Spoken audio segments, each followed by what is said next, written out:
have to do to prevent a horrible, horrible disaster. We can't, what did I see carrying the 3 words I saw on the steps?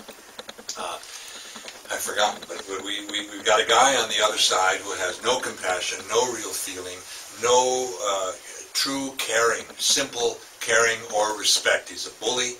He's an awful empty, in my view. As far as I can tell, you know, how can we get to know these people?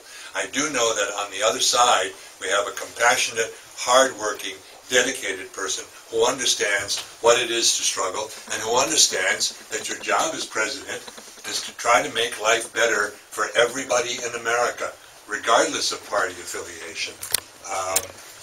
It's been upsetting me seriously that so many people in America could possibly even come close to matching that feeling on the other side, and because they're so mean-spirited and they're so completely fraudulent. I don't understand it. It's so transparent. And our guy on our side, there's always some chicanery and there's always some deception. I mean, that's how humans are.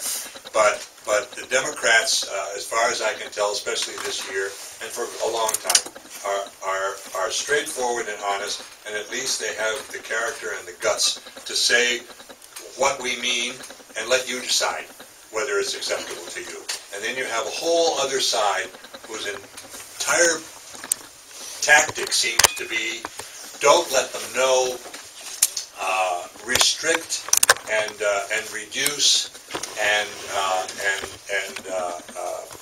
hamper and stop, cheat, lie, say anything that'll get you to the next step. And I can't see why the whole world can't see through them. So you give me a lot of hope. Friends of mine were saying, well, what are they going to do about stopping early voting? What are they going to do in Wisconsin? I said, they're doing it.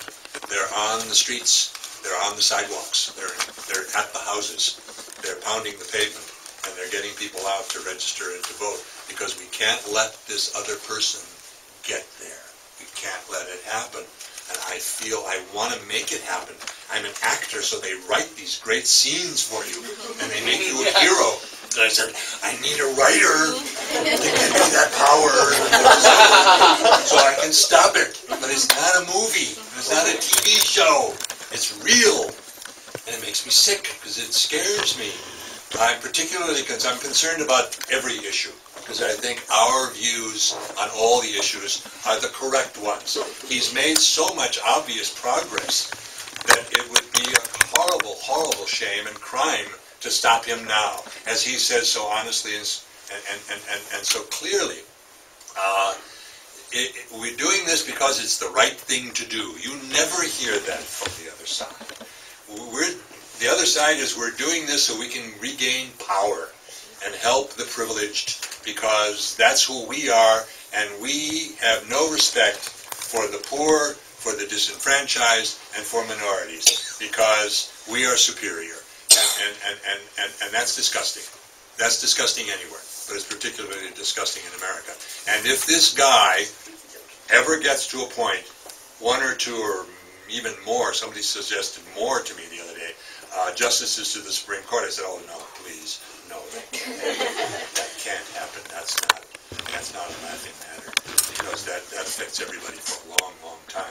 And those people are extremely powerful, to my regret, by the way. I don't know how to deal with that. How did the Supreme Court become the judges of the world? I don't get it. I don't understand. We used to have, the system was designed to be a set of checks and balances, but it doesn't really work that way anymore. I don't know. I do know what happened. I've been reading about it a little bit. The whole right has systematically stacked the courts. Of course, Roosevelt did that too. Of course, he was right, because we agreed. we agreed with him. But it helped. But look what it did for America. In all the institutions that people celebrate and say they live by, and that make America strong, like Social Security and Medicare, were instituted by Democrats. This is what they live on, and yet they want to destroy all that. They want to take away women's rights. They want to stop affirmative action. They want which Clarence Thomas benefited from. I mean, it's so crazy. I cannot understand the twisted illogic of it. It's not logical at all. So it has to be something about perverse greed for power. We can't let that happen. We got to put the right guy in. So I say over and over and over again, and I'm telling all my friends, I'm grateful to all of you, and always will be.